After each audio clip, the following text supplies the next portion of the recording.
দেখ, তোরা দেরি করিস না ভাই, দ্রুত কাজ শুরু কর। যত তাড়াতাড়ি সম্ভব এখান থেকে বের হয়ে যেতে হবে। ভাই, কাজ করতে তো একটু সময় লাগবে, এত তাড়াহুড়া দিলে হবে? আমরা তো চেষ্টা করছি। দেখ, চেষ্টা করলে হবে না, এখান থেকে যত তাড়াতাড়ি সম্ভব বের হয়ে যেতে হবে, না হলে বিপদ আছে।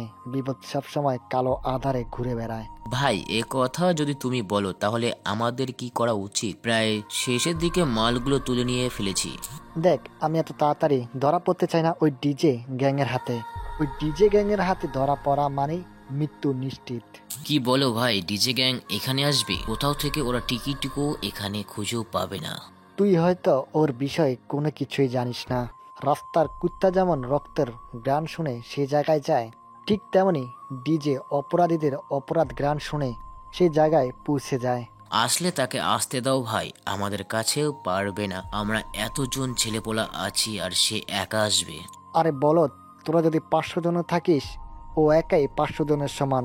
কি বলো ভাই, এ তো পাওয়ার, এ তো খুবই ভয়ঙ্কর বিষয়। তোরা দেরি করিস না, দ্রুত হাত চালা। এখনই এখান থেকে বের হয়ে যেতে হবে, তারপর বর্ডার গিয়ে ট্রাক পাচার করতে হবে। এখন অনেক কাজ বাকি আছে, যা করবি তাড়াতাড়ি। হ্যাঁ ভাই, হয়ে গেছে সবকিছু, এখন চালু, ওই রহনা দিয়ে বর্ডারের উদ্দেশ্যে। ওকে। ড্রাইভারগুলো গাড়ির ভেতর ঢুকে পড়ে। কোরানের ভিতরে থাকা সবগুলো ছেলেপেলে একসাথে একটা বড় ট্রাকের উপরে চড়ে বসে। ট্রাক ফুল ছেলেপেলে দিয়ে ট্রাকে প্রায় 400 থেকে 500 জন ছেলেপেলে একসাথে একটা ট্রাকে থাকে। এমন সময় গাড়িগুলো যখনই স্টার্ট দিয়ে রওনা দেবে তাদের নিজেদের গন্তব্যের উদ্দেশ্যে, হঠাৎ করে এমন সময় চোখের পলকে মেন গেটের দরজা ভেঙে প্রবেশ করে আগন্তুক সহ একটা জোয়ানা কার। সবাই চমকে ওঠে হঠাৎ এমন হওয়াতে। সবাই সামনে তাকিয়ে দেখতে পায় গাড়ির সামনে কেউ একজন বসে আছে, পরনে কালো প্যান্ট, কালো জ্যাকেট, কালো শু, মাথায় হরি পরা, ডান হাতে বন্দুক, বাম হাতে সিগারেট মাথার নিচের দিকে রেখে নিকোটিনের ধোঁয়াগুলো টেনে নিজের ভিতরে নিয়ে আবার উড়িয়ে দেয় নীল আকাশের মাঝে। গাড়ির সামনের জায়গায় দেখা যায় বিশাল রকমের একটা কুড়াল রাখা আছে। কুড়াল বলে ভুল হবে, বলা যায় চাপাতি। পাতলা রকমের ভীষণ ধারালো হয় চাপাতি। হঠাৎ করে ঝড়ের বেগে বিদ্যুতের গতিতে এমন এন্ট্রি দেখে সেখানে কম বেশি সবাই ভয় পেয়ে যায়। সকলে ঘামতে শুরু করেছে। সাজু তো প্রায় লুকিয়ে পড়েছে। আগন্তুকটি মনের মতো করে সিগারেট টানছে। হঠাৎ করে এরকম আগন্তুককে দেখে খানিকটা ভয় পেয়ে যায় সাজু। গাড়ির ভেতর থেকে বেরিয়ে আসে সাজুর পেছন পেছন বেরিয়ে আসে সেই সমস্ত ছেলেপেলেগুলো। এখনো আগন্তুকটি মাথা নিচু করে আছে, কোনো কথা বলে না। নীরবতার মধ্য দিয়ে যাচ্ছে সময়টা। অনেকক্ষণ পর নীরবতা ভেঙে এবার সাজু বলে ওঠে, কিরে, তুই কে? আর এত রাতে গোডাউনের ভিতরে কি করিস? সাজুর কথা শুনে ছেলেটা এবার মাথা তুলে তাদের দিকে তাকায়। ভয়ঙ্কর এক মুচকি হাসি দিয়ে গম্ভীর কণ্ঠে বলে ওঠে, আজরাইল, তোদের মৃত্যুর আজরাইল। আগন্তুকটির মুখের কথা শুনে ছেলেগুলো বেশ খানিকটা ঘাবড়ে যায়। কপাল বেয়ে দিয়ে নাকের ডগা দিয়ে মাটিতে টপ টপ করে ঘাম ঝরতে থাকে। সাজু আবার মুচকি হেসে বলে ওঠে, তুই যদি আজরাল হয়ে থাকিস তাহলে তোর মৃত্যুর সময় তোর জানটা কবজ করবে কে? আমি তো এখানে মরার জন্য আসিনি, তোদেরকে মারার জন্য এসেছি। সো আমার কথা বাদ দিয়ে তোরা তোদের কথা ভাব। সাজু এই কথা শুনে খানিকটা ঘাবড়ে যায়, তবে কোনো কিছু বুঝতে না দিয়ে আবার বলে ওঠে তার ছেলেদের উদ্দেশ্যে, যাই না, এই জঙ্গলি পাগলগুলো কোথা থেকে উঠে আসে কাজে ব্যাগরা দিতে।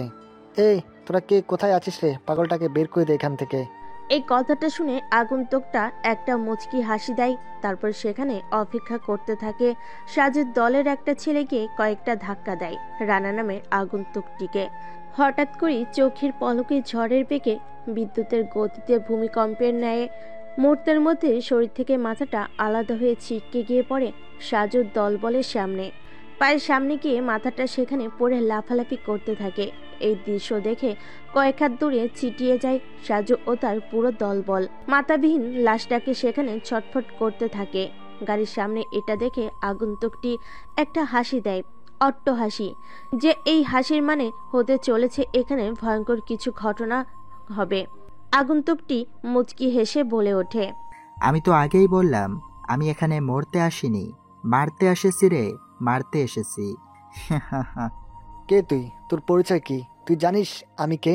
আমি চাইলে তোকে এখানে মেরে পুঁতে দিতে পারি, তোর লাশটাও কেউ খুঁজে পাবে না। এই শহরে বাংলাদেশে এই ডিজের গায়ে হাত দেবে এমন কেউ পয়দা হয়নি এখনো। ডিজে যেখানে আসে সেখানে পুরো সাউন্ড বক্স ফাটিয়ে দিয়ে চলে। ডিজের নামটা শুনে আগন্তুকটির মুখে ভীষণ ভয় পেয়ে যায়। সাজু নামের ছেলেটা ঘামতে শুরু করেছে। তার ছেলেপেলেও চমকে ওঠে ডিজের নামটা শুনে। ডিজের রহস্যময়ী হাসি দিয়ে বলে ওঠে, খেলা হবে, খেলা হবে, খেলা হবে, খেলা হবে, বাট ময়দানে খেলা হবে। কথাটা বলে পাগলের মতো হাসতে থাকে রানা। রানা নামের আগন্তুকটি, তার হাসিতে যেন লেগে আছে ভয়ঙ্কর কিছু। তার হাসি দেখে সবাই ভয় পেয়ে যায়। এভাবে সিগারেটটা শেষ করে।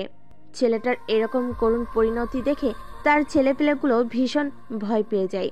কেউ সামনে এগিয়ে যাওয়ার সাহস পাচ্ছে না। কুড়ালটা আর বন্দুকটা হাতে নিয়ে সামনে এগিয়ে যেতে থাকে। সবাই ভয়ে পিছিয়ে যেতে থাকে। কেউ ভয়ে কোনো কথা বলতে পারে না। চারিদিকে হালকা শীতল মৃদু বাতাস বয়ে যাচ্ছে। পরিবেশটা ভীষণ ঠান্ডা। এই মৃদু বাতাসের সুন্দর আবহাওয়া যেন শরীরটাকে একদম শীতল করে তোলে। এত সুন্দর মুহূর্ত, এত ভালো আবহাওয়া থাকা সত্ত্বেও যেন সাজু তার দলবল ঘেমে একাকার। ভয়ে তাদের হাত পা জ্বর হয়ে আসতে শুরু করেছে। রানা আগন্তুকটি এখনো এগিয়ে যাচ্ছে তাদের দিকে। এটা দেখে সাজু বলে ওঠে, দেখ, মরবো তো আমরা নিশ্চিত, তার থেকে লড়াই করে মরাটা উত্তম। তোরা যে যেখানে আছিস বেরিয়ে আয়, ডিজেকে মারার ব্যবস্থা কর। হয় মরবো, না হলে মারবো। এ কথা শুনে রানা নামের আগন্তুকটি আরো বেধরমভাবে হাসতে থাকে। পাগলের মতো ছোটাছুটি করতে থাকে। ডান হাতে বন্দুক, বাম হাতে কুড়াল, এদিক ওদিক দৌড়াদৌড়ি করতে থাকে যেন সে পাগল হয়ে উঠেছে রক্তের নেশায়।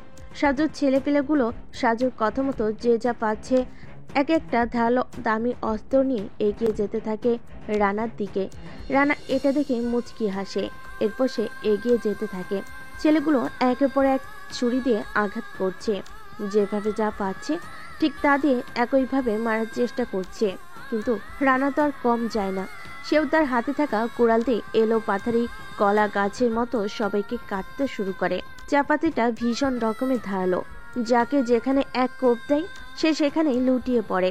এক হাত দিয়ে গুলি চালাচ্ছে, অন্য হাত দিয়ে ছেলেপেলেগুলোকে কচু কাটা করে ফেলছে।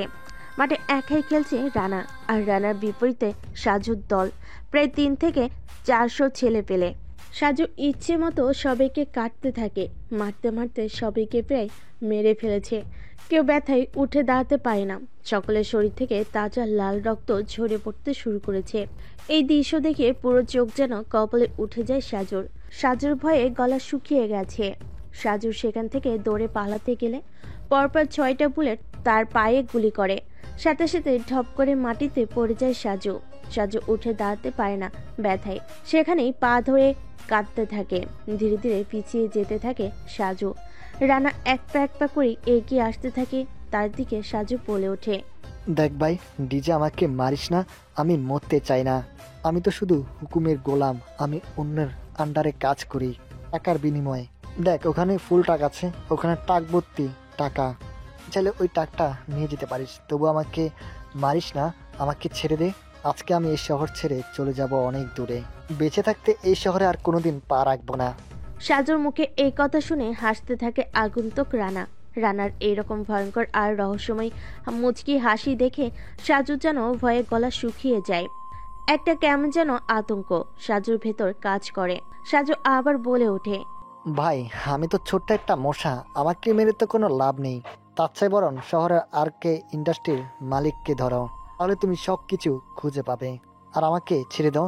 হ্যাঁ, ঠিক আছে, তোকে ছেড়ে দেব, তবে এভাবে নয়, একদম সারা জীবনের জন্য।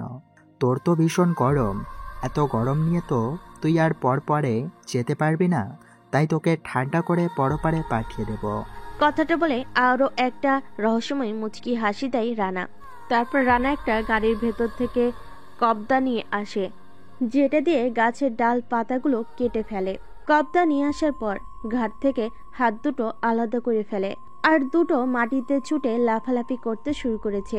গল গল করে রক্ত বের হচ্ছে। কেউ সেদিকে খেয়াল করে না। সাজু সেখানেই ব্যথায় ছটফট করতে থাকে। এরপর রানা আবার একটা মুচকি হাসি দেয়। তারপর চোখের সামনে কয়েক পিস করে ফেলে তার হাতটাকে কেটে।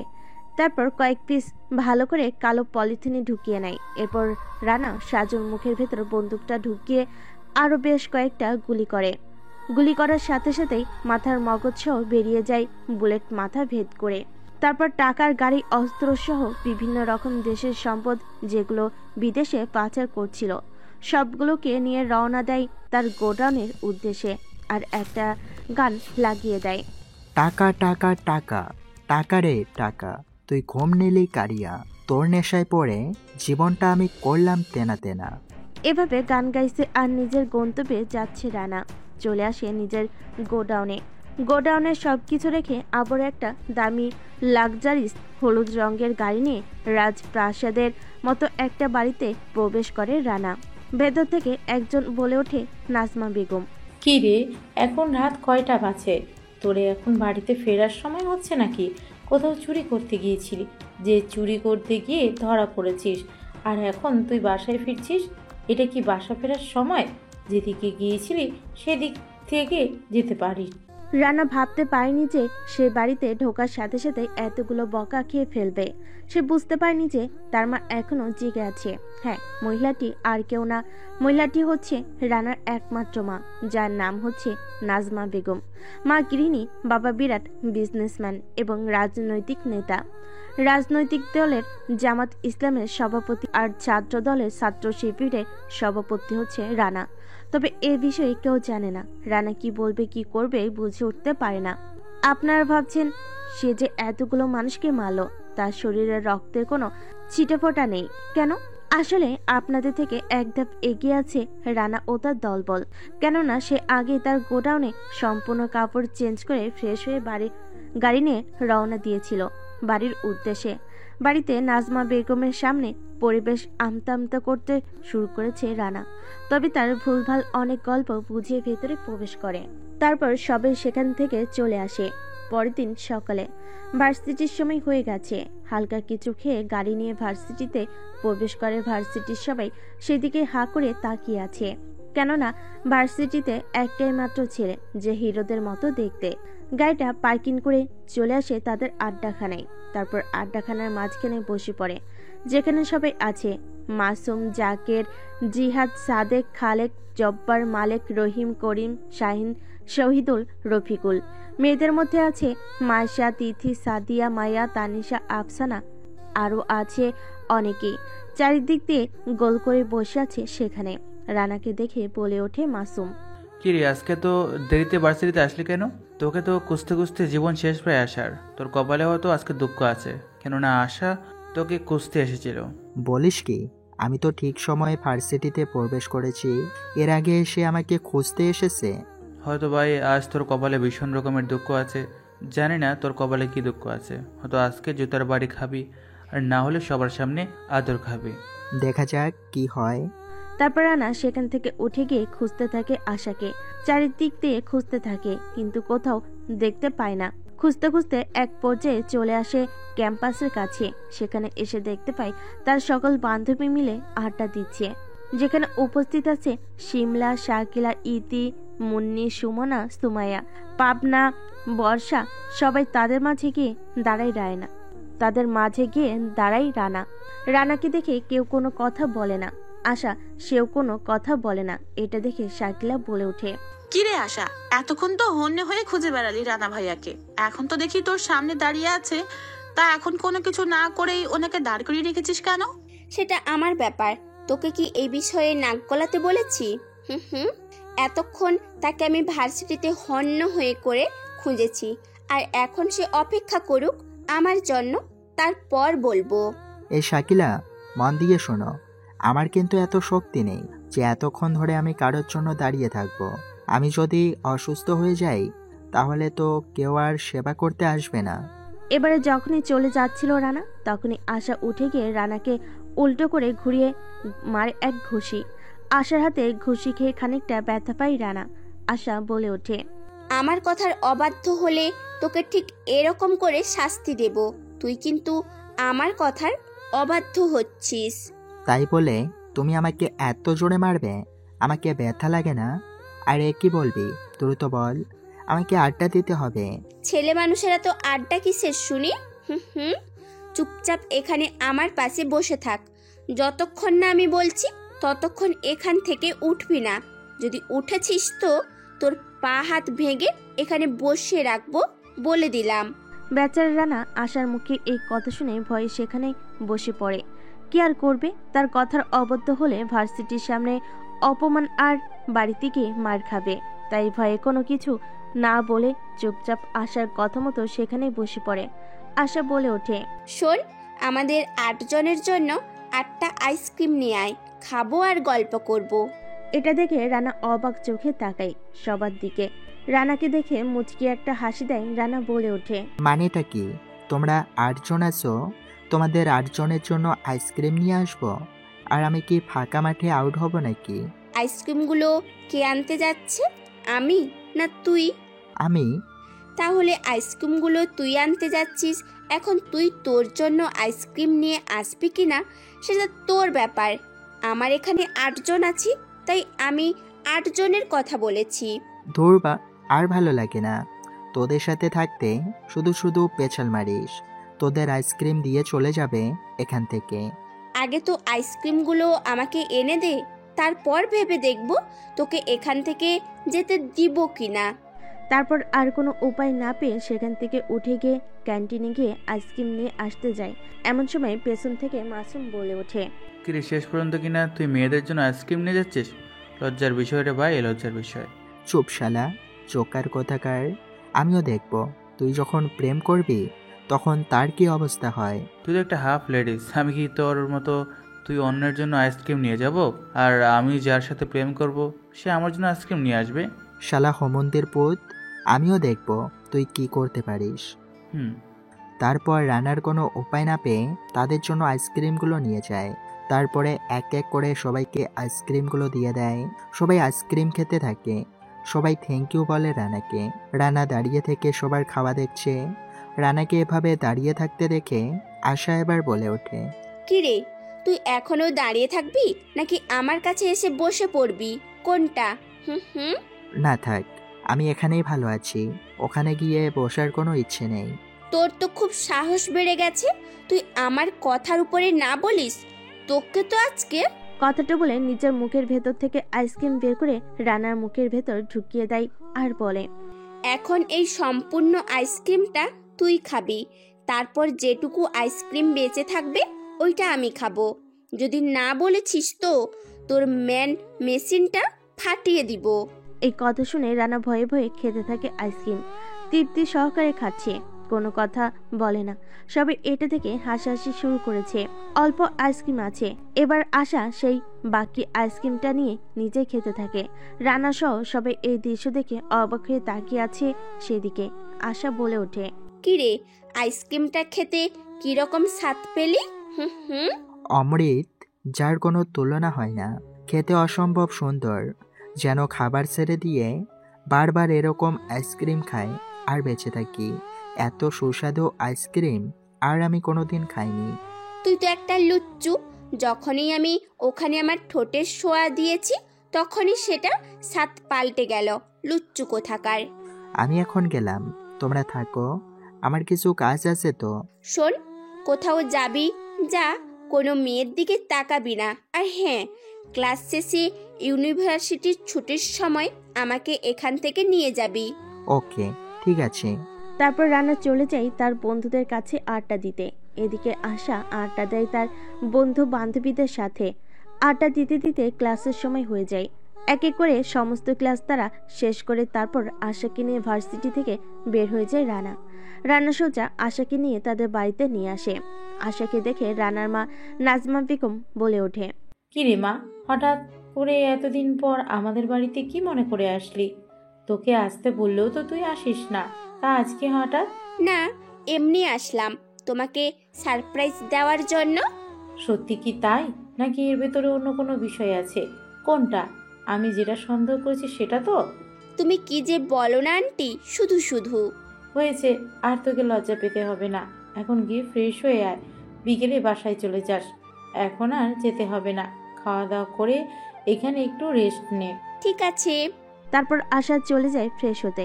রানা আর আশা ফ্রেশ হয়ে নিচে খেতে আসে। তারপর খাওয়া দাওয়া শেষ করে তার নিজেদের রুমে চলে যায়। সেখানে গিয়ে গল্প করতে থাকে। আপনারা আসলে বুঝতে পারলেন না তাই তো, যে এখানে আসলে হচ্ছেটা কি? বলুন তাহলে, আপনাদের সবটা খুলে বলি। রানার বাবা একজন বিজনেসম্যানের পাশাপাশি আশার আব্বু বিজনেসম্যান। তারা একে অপরের দুজন ভালো বন্ধু। সেখান থেকেই আশা আর রানার পরিচয়। এমনকি তারা একে অপরকে ভালোবাসে, এটা পরিবারের সবাই জানে। তাদের বিয়ে দেওয়ার কথা পাকাপাকি হয়েছে। হয়তো পরীক্ষা শেষে তাদের বিয়ে দিয়ে দিবে। এই জন্য তারা একে অপরকে চেনে, খুব ভালোবাসে দুজন দুজনকে। দুজন দুজনকে ছাড়া এক মুহূর্ত থাকতে পারে না। তার নিজেদের মতো করে গল্প করছে। এদিকে হঠাৎ করে বিছানার উপরে থাকা ফোনটা বেজে ওঠে। ফোনের স্ক্রিনে তাকিয়ে দেখতে পায় ফোন করেছে মাসুম। ফোনটা রিসিভ করতেই ও পাশ থেকে বলে ওঠে, হ্যালো রানা, তুই কোথায়? আজকে একটা নতুন অপারেশন আছে, তুই কি যাবি নাকি না আমরা একা চলে যাব? হ্যাঁ যাব, অবশ্যই যাব। আর কাজ তো রাতে হবে, এখন গিয়ে কি করব? যাওয়ার আগে আমাকে একটা কল দিস। ওকে ঠিক আছে। এ বলে কলটা কেটে দেয়। এদিকে আর চোখে তাকিয়ে আছে আশা রানার দিকে। রানা ভয় পেয়ে যায়, কেননা সে আবার কোনো কিছু বুঝে গেল নাকি। আশা আবার বলে ওঠে, কি ব্যাপার, কোথায় যাবি তুই? হুম হুম আর এত রাতে কোথায় যাবি? কে ফোন করেছিল দেখি তো আমি। রানা কি করবে বুঝতে পারে না। রানা মুচকি একটা হাসি দেয়, ভেবে পায় না সে কি করবে। কেননা ফোনটা আশা একবার হাতে নিলে সে ধরা পড়ে যেতে পারে। তাই সে মুচকি হেসে আলতো কণ্ঠে বলে ওঠে, না তেমন কেউ না, মাসুম ফোন দিয়েছিল, কোথায় যেন ঘুরতে যাবে এই জন্য। আমিও তাহলে তোর সাথে যাব। যাওয়ার আগে আমাকে একটা ফোন দিবি, অথবা বাড়ি থেকে আমাকে নিয়ে আসবি। মানেটা কি? সেখানে আমরা ছেলেপেলেগুলো যাব আর তুমি কে না এতগুলো ছেলের সাথে যাবে ঘুরতে? তো কি হয়েছে? সেখানে তো তুই আছিস, তাহলে সমস্যা কোথায়? আমি কোনো কথা শুনতে চাই না, আমি তোর সাথে যাব, এটাই ফাইনাল কথা। তাহলে আমারও ফাইনাল কথা শুনে নে, আমি তোকে নিয়ে যাব না, এটাই ফাইনাল কথা। গেলে আমি একা, আর না গেলে নাই। তোর এত বড় সাহস, তুই আমার মুখে মুখে তর্ক করছিস? দাঁড়া। এই বলে রানা শার্টের কলার ধরে বিছানার উপর ফেলে দিয়ে আশা তার উপরে উঠে বসে। তারপর চার ঠোঁট এক করে দেয়। এভাবে বেশ কিছু সময় চলে যায়, অনেকক্ষণ ধরে। ধীরে ধীরে তারা গভীরে যেতে থাকে। এভাবে বেশ কিছু সময় কেটে যায়। চারদিকে সন্ধ্যার আজান দিচ্ছে। এমন সময় নিচ থেকে নাজমা বেগম ডাক দেয়। নাজমা বেগমের ডাক শুনে তার নিচে যায়। তারপর হালকা কিছু খেয়ে দিয়ে ফ্রেশ হয়ে নাজমা বেগম বলে ওঠে, কিরে, তোদের এতক্ষণ রেডি হতে সময় লাগে? তোরা রুমে কি করছিস? তুই কখন বাসায় যাবি? না আন্টি, আজকে এখানেই থাকবো। আমি বাসায় ফোন করে বলে দিয়েছি। তুই এখানে থাকবি তো আমাকে আগে বলবি না? তোর জন্য আরো কিছু খাবার রেডি করতাম, পাগড়ি কোথাকার। এত যে আয়োজন করেছো না, এটা খেয়ে আরো 7 দিন থাকা যাবে। তারা কথোপকথন করছে। এমন সময় টেবিলের উপর রাখা ফোনটা বেজে ওঠে। ফোনটা রানা রিসিভ করার আগে আশা ফোনটা নিয়ে হাতে রিসিভ করে ওপাশ থেকে বলছে, কিরে রানা, তুই কখন আসবি? তাড়াতাড়ি আয়, এখানে তো সময় নেই। হ্যালো, কে বলছেন? কি বলছেন? আর কোথা থেকে বলছেন? আর রানা কোথাও যেতে পারবে না। ওপাশে থাকা ব্যক্তিটা হঠাৎ করে আশার কণ্ঠটা শুনতে পেয়ে সাথে সাথে ফোনটা কেটে দেয়। তারপর কেউ আর কোনো কথা বলে না। খাওয়া দাওয়া করে তার নিজেদের রুমে চলে যায়। এমন সময় সুযোগ বুঝে রানা বাইরে বের হয়ে চলে আসে গোডাউনে এসে নিজের পোশাক ছেড়ে অন্য রূপে মায়াবী চলনাময়ী অন্ধকার রাতে বেরিয়ে পড়ে। রানা রক্তের নেশায় পাগল হয়ে আছে। গাড়িগুলো নিয়ে চলে আসে একটা পরিত্যক্ত বাড়ির সামনে। বাড়িতে চারিদিকে অসংখ্য বাতি, অসংখ্য সিকিউরিটি দিয়ে রেখেছে চারিদিকে। রানা নামের আগন্তুকটি প্রায় 44 জন ছেলেপেলে নিয়ে বের হয়, যাদের পরনে সরকারি পোশাক। রানা বলে ওঠে, তোমরা দলটাকে কয়েক ভাগে ভাগ করো, তারপরে ছড়িয়ে পড়ো সমস্ত জায়গায়। বন্দুকগুলোতে সাইলেন্সার লাগিয়ে নাও, যাতে বন্দুক থেকে গুলি করলেও গুলির আওয়াজ যেন বের না হয়। রানার কথা মতো তার দলের ছেলেগুলো প্রত্যেকটা বন্দুকে সাইলেন্সার লাগিয়ে নেয়। তারপর কয়েক ভাগ হয়ে চারিদিকে ছড়িয়ে পড়ে ছাদের উপরে, গেটের বাইরে বিভিন্ন জায়গায় সিকিউরিটিগুলোকে খুবই নৃশংসভাবে মেরে ফেলে, গুলি করে। তারপর বাড়ির ভেতরে প্রবেশ করে। বাড়ির ভেতরে অজানা ব্যক্তিটি ল্যাপটপের সামনে বসে কি যেন করছে। কেউ কোনো কিছু বুঝতে পারে না। অজানা ব্যক্তিটা চারপাশে প্রায় 30টা বন্দুক তাক করে রেখেছে। এখনো সেদিকে কোনো খেয়াল নেই। হঠাৎ করে এমন সময় আকাশে একটা ফায়ার করে, যেন হুঁশ ফিরে আসে সেই অজানা ব্যক্তিটার। অজানা ব্যক্তিটা চারিদিকে তাকিয়ে ভয় পেয়ে যায়। চারিদিক দিয়ে এতজন মানুষ, এতগুলো বন্দুক দেখে ঘাম চড়তে শুরু করেছে। কি করবে বুঝতে না পেরে চিৎকার দিবে নাকি দৌড়ে পালাবে, কোনো কিছু বুঝে উঠতে পারে না। এই মুহূর্তে লোকটির অবস্থা দেখে রানা সহ তার দলের প্রত্যেকটা ছেলে অট্ট হাসিতে মেতে ওঠে। হাসতে হাসতে তাদের পেট ফেটে যাচ্ছে। হঠাৎ করে গম্ভীর কণ্ঠে রানা বলে ওঠে, কুত্তার বাচ্চা, তোর সাহস কি করে হয়?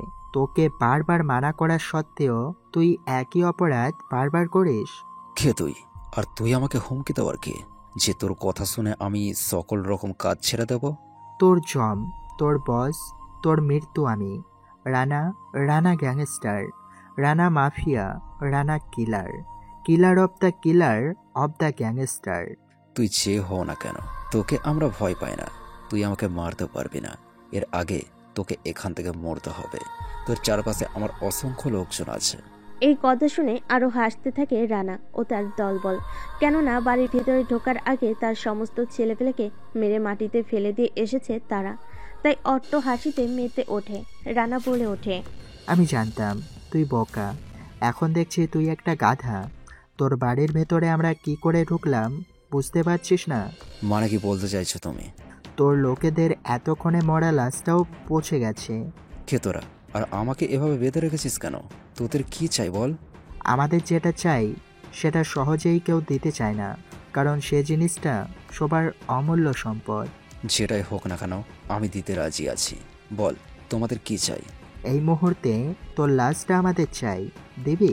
কুত্তার বাচ্চা, তোকে আজকে এখানেই মেরে ফেলবো। বলে একটা কোমর থেকে বন্দুক বের করে আর রানাকে গুলি করতে যাবে। তখনই রানা সেখান থেকে সরে যায়। গুলিটা লাগে তার একটা ছেলের পায়ে। ছেলেটা সেখানে ব্যথায় কুঁকড়ে ওঠে। এটা দেখে রানা লোকটার বুক বরাবর মারে এক লাথি, তারপর চোখের ইশারা দেওয়ার সাথে সাথেই বেঁধে ফেলে। এরপর রানা বলে ওঠে, আমার পছন্দের প্রিয় বক্সটা নিয়ে আয়, আজকে এর ব্যবস্থা নাজেহাল করব। রানার কথা মতো তার দলের ছেলেগুলো গিয়ে নিয়ে আসে একটা বক্স। বক্সের ভেতরে রাখা আছে অসংখ্য জিনিস, যেগুলো সুস্থ একটা মানুষকে দেখালে অসুস্থ হয়ে পড়বে। এতই ভয়ঙ্কর ভয়ঙ্কর অস্ত্র রাখা আছে সেই বক্সের ভেতরে। সেখান থেকে একটা প্লাস আরেকটা হাতুড়ে বের করে, সাথে একটা চিমটি আর চাকু। এটা দেখে যেন গলা শুকিয়ে গেছে ব্যক্তিটার। ব্যক্তিটি ভয়ে নড়চড় করতে পারে না, একেবারে নাজেহাল অবস্থা। শরীর থেকে ঘাম চুইয়ে চুইয়ে পড়তে থাকে ছেলেটা। ভয়ে গলা দিয়ে কোনো আওয়াজ বের হয় না। হাতুড়ি আর প্লাস টেবিলের উপর রাখে, তারপর প্লাস ও হাতুড়ি হাতে নিয়ে মুখের ভেতর দাঁতের মাঝে লাগিয়ে দিয়ে প্লাস দিয়ে দাঁতগুলো উপরে ফেলতে শুরু করে।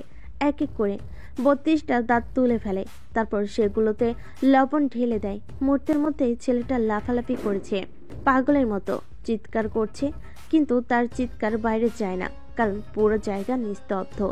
ছেলেটা লাফালাফি শুরু করেছে, অনেক জায়গায় লবণ আর চুন ঢেলে দিয়েছে।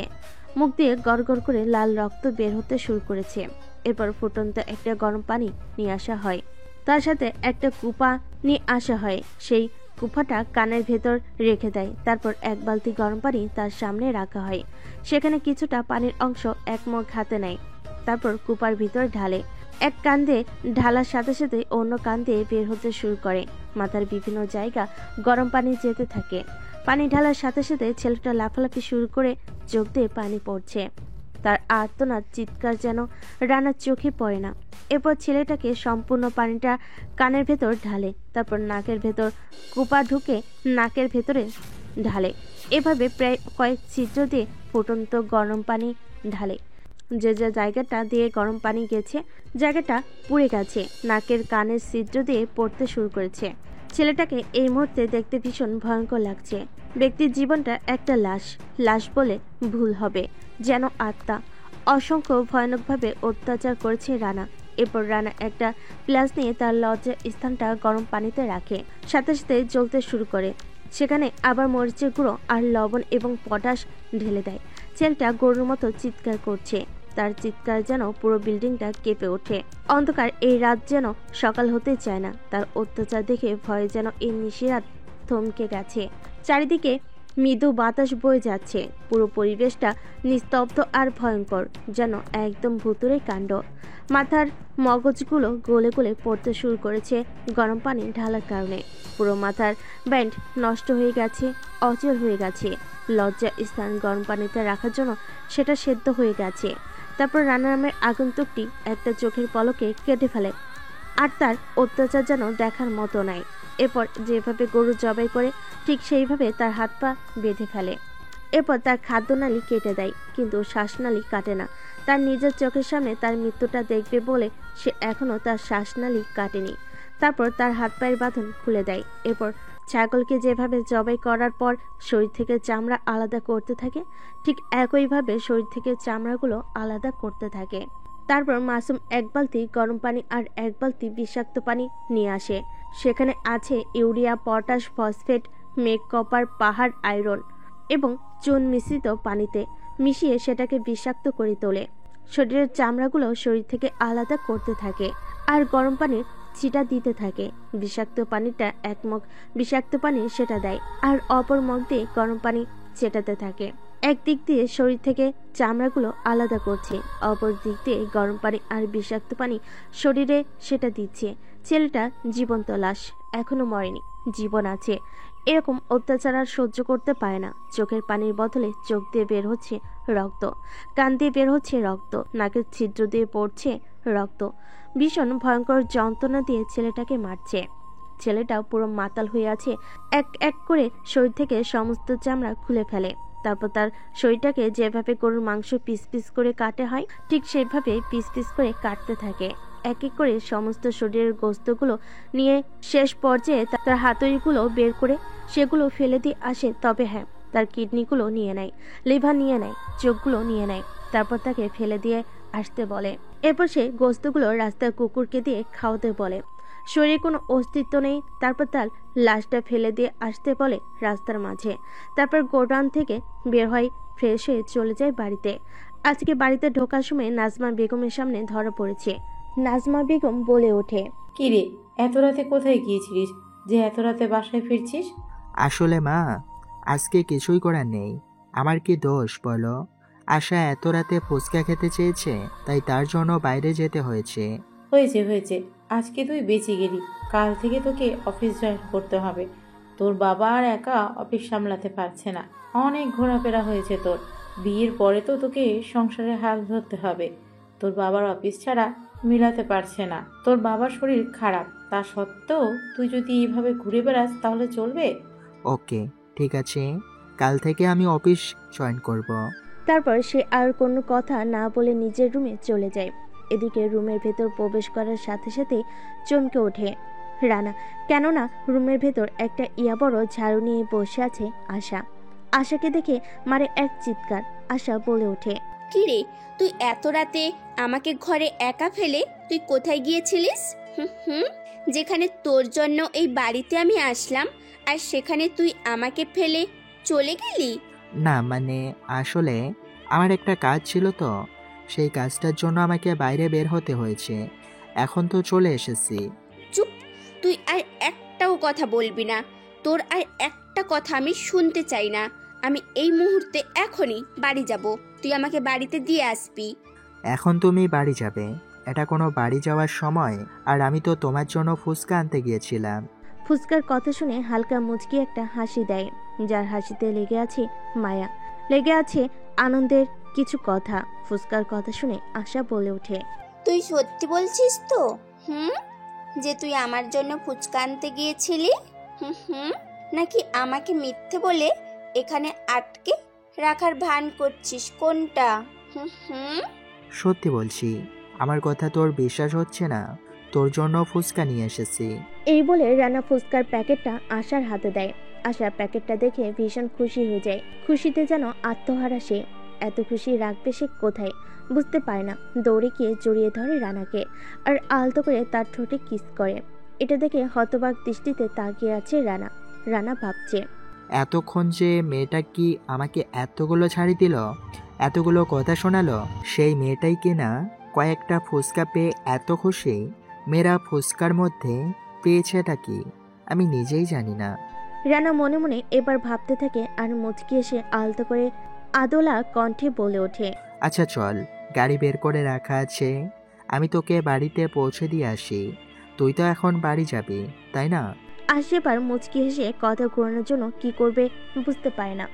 অবশেষে একটা মুচকি হাসি দিয়ে বলে ওঠে, তোকে কে বলল যে আমি বাড়িতে যাব? আমি তো এখানে থাকার জন্য এসেছি। তোর সাথে থাকবো আজকে এক রুমে ও এক খাটে। মানেটা কি? তুই যা ইচ্ছে তাই বলবি আর আমাকে সেটা মেনে চলতে হবে, এরকম কোনো কথা আছে নাকি? আমি যেটা বলবো তুই যদি সেটা না করিস তাহলে তোর কপালে ভীষণ দুঃখ আছে। তুই তো জানিস আমার সম্বন্ধে আমি কি কি করতে পারি। আমার মাথা একবার বিগড়ে গেলে আমি কিন্তু যা ইচ্ছে তাই করে দিতে পারি। দেখ, ওসব ফালতু ফালতু আমাকে ভয় দেখিয়ে লাভ নেই। তোর কথায় আমি ভয় পাবো না। ওকে, তুই তোর রুমে যা, আমার রুমটা আমাকে ছেড়ে দে। হ্যাঁ, তোর রুমটা তোকে ছেড়ে দিব, তবে এখন আজকে আমি এই রাতে এইখানে এই খাটে থাকবো তোর সাথে। এটা কোনোদিনও সম্ভব না। আর বাড়াবাড়ি না করে এখান থেকে বাইরে হতো। তোর দেখছি সাহস দিন দিন বেড়ে চলেছে। তুই আমার রুম থেকে আমাকে বের হতে বলছিস? দাঁড়া, তোর ব্যবস্থা করছি। এ বলে একটা ফল কাটা ছুরি হাতে নিয়ে ফেলে। আশা তারপর ছুরিটা তার হাতের মধ্যে রাখে আর বলে ওঠে, তুই যদি এখন আমার কথা মতো না কাজ করিস তাহলে কিন্তু আমি আমার হাতের শিরা উপশিরা কেটে ফেলবো আর তোকে ফাঁসিয়ে দিয়ে যাব যে তুই আমার উপরে নির্যাতন করেছিস। এখন আমায় কথায় রাজি হবি নাকি আমার তাজা লাল রক্ত দেখবি? কোনটা? হুম। রানা ভীষণ ভয় পেয়ে যায় এই দৃশ্য দেখে, কেননা সে জানে যে আশা কতটা ডেঞ্জারাস, ভীষণ রাগী। একবার রেগে গেলে তাকে আর থামানো যায় না এত সহজে। রানা কি করবে বুঝতে পারে না, ভেবে পায় না তার আসলে করাটা উচিত কি। অবশেষে রানা হালকা মুচকি এসে বলে ওঠে, আমি তোর কথাটা শুনে রাজি আছি। বল, তোর কি শর্ত যেটা আমাকে পূরণ করতে হবে? এখন এই মুহূর্তে তুই আমার কোমরে হাত রাখবি, তারপর আমার জামাটা উপরে উঠিয়ে তুই আমার নাভির উপরে কয়েকটা কিস করবি, আর যদি না করিস তাহলে কিন্তু হাত চালিয়ে দেব। রানা এই কথা শুনে থতমত খেয়ে যায়। কি বলবে কি করবে বুঝতে পারে না, কেননা আশা যে তাকে এরকম একটা কাজ করতে বলবে সে ভাবতেই পারেনি। ভয়ে হাত পা জড়ো হয়ে আসতে শুরু করেছে। সে ভেবে পায় না তার আসলে করাটা উচিত কি। আশা আবার বলে ওঠে, শুধু এইটুকুতে তুই ঘাবড়ে গেলি? আরো তো অনেক কিছু করতে বলবো, আগে এটা কর, তারপরে বলছি। আর হ্যাঁ, এরপর কিন্তু তুই আমার নিজে থেকে আমার ঠোঁটে কিস করবি। এবার তো রানা যেন চরমের অবাকের চরম পর্যায়ে পৌঁছে গেছে। তার হাত পা ঠান্ডা হয়ে আসতে শুরু করেছে। রানা বলে ওঠে, দেখ, তুই এসব বাদ দিয়ে দে। এছাড়া যদি তুই আরো অন্য কিছু চাস আমি সেটা দিতে রাজি আছি, কিন্তু এটা আমার পক্ষে দেওয়া সম্ভব নয়। তুই যতবার না বলবি ঠিক ততবার কিন্তু আমি একটা একটা করে তোর শাস্তি বাড়াবো। এখন তুই আমার সাথে এই রাতেই খাটে বেড শেয়ার করবি, তোর সাথে আমাকে তোর অস্তিত্বে জড়িয়ে মিশিয়ে নিবি। মানেটা কি? তুই কি পাগল হয়ে গেছিস? দেখ, আমি কিন্তু আগেই বলেছি তুই যতবার আমাকে না বলবি ঠিক ততবার একটা একটা করে চাহিদা আর শাস্তি তোর বাড়াবো। ভেবে পায় না রানা পুরো মাইনকার চিপাই ফেসে গেছে। না সামনে যেতে পারছে না পিছনে বের হতে পারছে। পুরো মিডিলে এগিয়ে সবকিছু আটকে গেছে। রানা কোনো উপায় না পেয়ে রাজি হয়ে যায় আর বলে ওঠে, ঠিক আছে, আমি তোর সাথে রাজি আছি, তবে আমারও কিছু শর্ত আছে।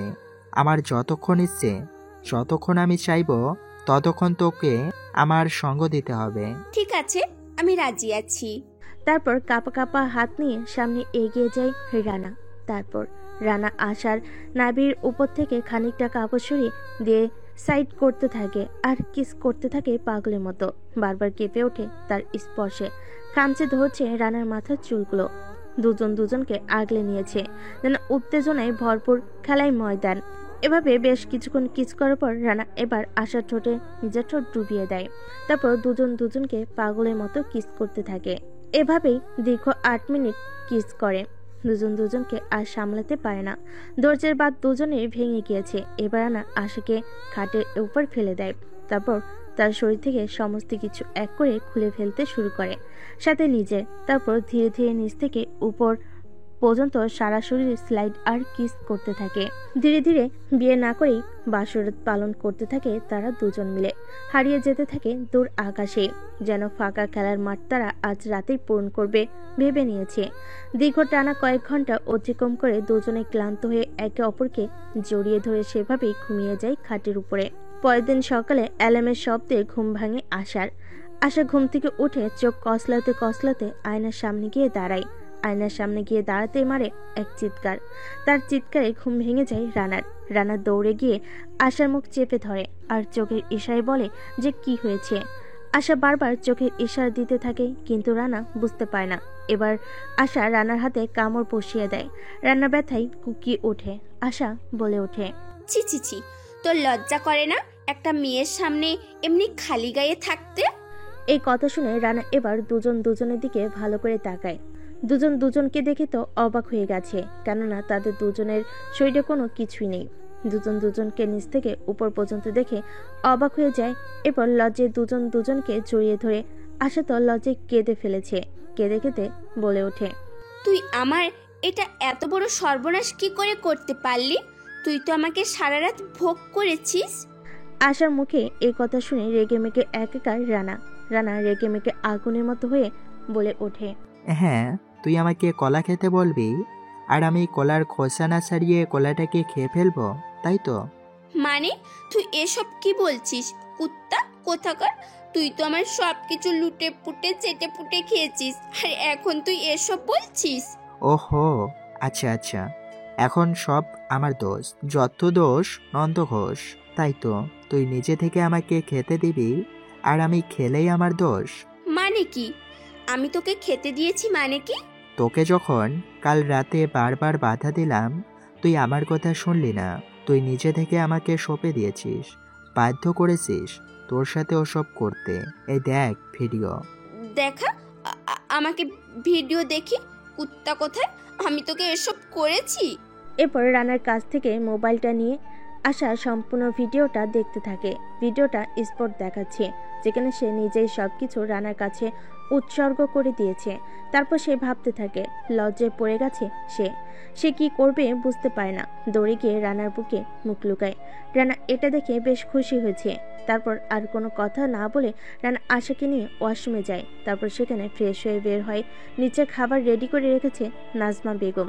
নাজমা বেগম বলে ওঠে, কিরে, তোদের নিচে নামতে এত সময় লাগে? তোরা কি এমন কাজ করছিলিস? আর হ্যাঁ, আমি তোদের জন্য সময় ঠিক করেছি। আন্টি, কোন সময় ঠিক করেছেন আপনি?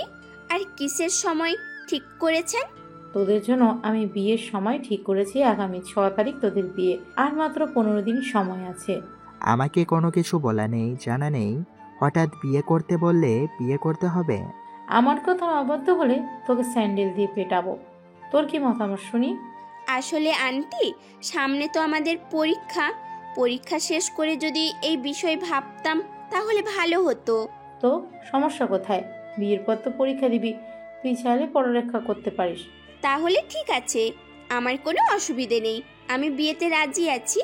এখন তোমার ছেলে যদি রাজি থাকে তাহলে তাকে বিয়ে করতে আমি রাজি আছি। কিরে, আশা তো হ্যাঁ বলে দিয়েছে। এখন তোর মতামত কি? তোর মতামতের কোনো দাম নেই আমার কাছে। তুই বিয়ে করতে না চাইলেও তোকে বিয়ে করতে হবে। ধরবার এত সব ঝামেলা আর ভালো লাগে না আমাকে। এই চল তো, তোকে পৌঁছে দিয়ে আসি বাড়িতে। তারপর তাকে নিয়ে তাদের বাড়িতে যায়। সেখানে কিছু সময় অপেক্ষা করে। আশার মায়ের সাথে কথা বলে আবার ভার্সিটির উদ্দেশ্যে চলে যায়। দুজনে ভার্সিটিতে গিয়ে যে যার মতো আড্ডা দিচ্ছে। এমন সময় ভার্সিটিতে বেশ কয়েকটা বাইক প্রবেশ করে। বাইকগুলো থেকে নেমে আসে বেশ কিছু ছেলেপেলে। ছেলেগুলো পুরো ভার্সিটি ঘুরে দেখতে থাকে। এক পর্যায়ে ছেলেগুলো একটা আম গাছের নিচে গিয়ে বসে পড়ে। তারপর ছেলেগুলো চারিদিক দেখতে থাকে। দেখতে দেখতে সেখানে কলেজের আরো একটা ছেলে চলে আসে বাইক নিয়ে। তারপর তাদের সামনে বসে পড়ে। তারা কি কথা বলছে না বলছে শোনা যায় না। এমন সময় ছেলেগুলো চিৎকার করে উঠে বলে, পুরো ভার্সিটিবাসী কানগুলো খাড়া করে মন দিয়ে শোনো, আমার কথাগুলোকে স্মরণ করে রেখো।